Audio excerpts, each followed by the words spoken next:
שלום, אנחנו כאן עם יוסי כהן מקנדה, ממונטריאול. הדוד שלך, מה זה? והוא יראה לנו איך לקלף, איך להוציא גרגירים מהרימון בשיטה מיוחדת במינה. בבקשה. כף, עם כף.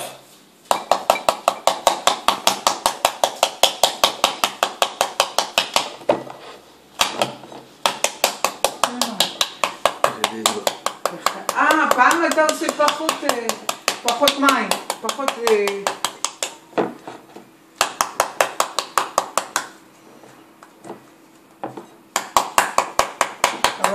יוסי, תספר לנו, מי המציא את השיטה הזאת?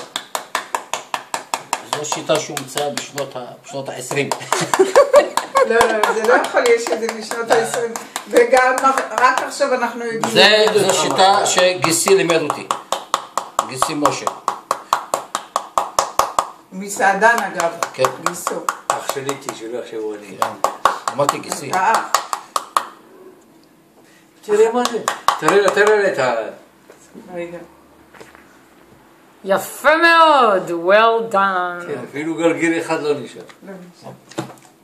ובכן, חצי השני, צא לדרך. צא לדרך.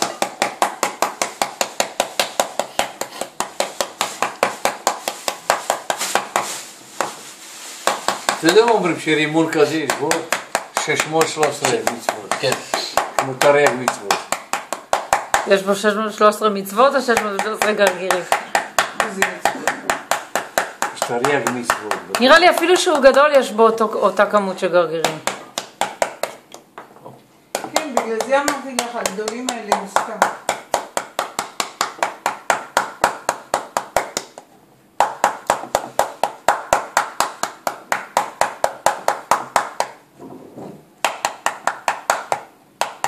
אני רואה שאתה מסובב את זה מדי פעם. כן. כמובן, הלך למקום הקשה. יעני, אני מוסיפה הנחיות. לתת לגרגרים לצאת מכל חור. שכל הרימון יהיה רך,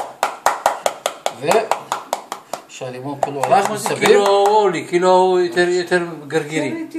יפה מאוד, בראבו. הנה עצרתי.